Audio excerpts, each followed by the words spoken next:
La réglementation des promotions et l'affichage des prix.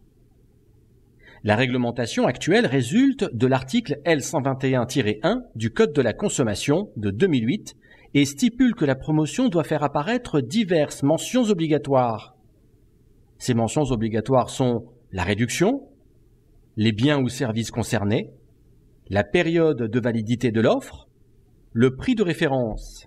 Commençons par la réduction. Elle doit être mentionnée soit en valeur absolue, soit en pourcentage.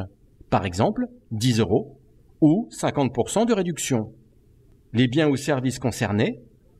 Le consommateur doit être informé des produits concernés par les réductions de prix. Par exemple, sur tout le magasin ou sur le rayon frais. La période de validité de l'offre. La période durant laquelle la promotion est valable doit être mentionnée. Il est aussi possible d'indiquer le volume initial de produits accompagné de la mention jusqu'à épuisement des stocks. Par exemple, du 12 au 27 mai, 400 téléviseurs écran plat à moins 30% dans tous nos magasins sur le territoire français.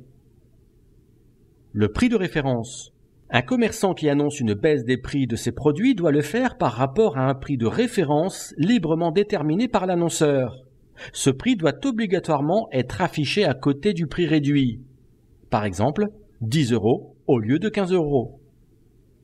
La réduction de prix ne doit pas entraîner une revente à perte, le prix de vente inférieur au prix d'achat.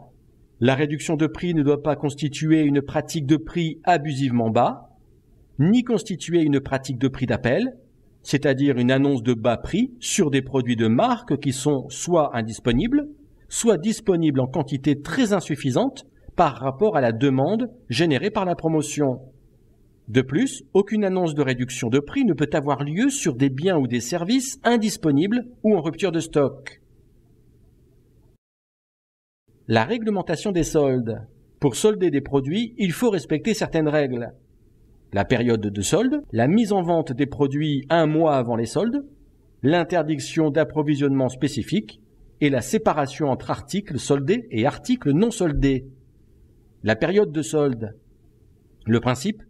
Durant les soldes, la vente à perte est autorisée, mais il est obligatoire de respecter la période de solde. Les commerçants sont autorisés à pratiquer des soldes 2 fois au cours d'une année civile, dont les dates sont fixées par la réglementation, soldes d'hiver et soldes d'été. La mise en avant des produits un mois avant les soldes. Le principe. Les produits soldés doivent avoir été proposés à la vente depuis au moins un mois avant le début des soldes. L'interdiction d'approvisionnement spécifique. Le principe.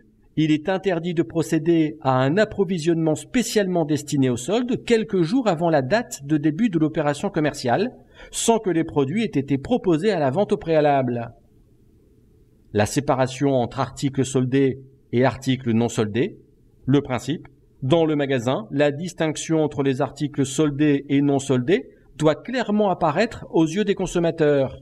Étiquetage précis et localisation séparée dans le magasin. La réglementation des loteries et jeux concours.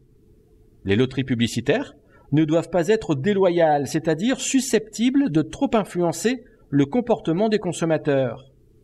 Les jeux concours, il est conseillé de rédiger un règlement clair et concis, de préciser les modalités de participation, les dates et les heures de début et de fin de l'événement, la valeur des lots, la limite d'âge et ou une restriction géographique.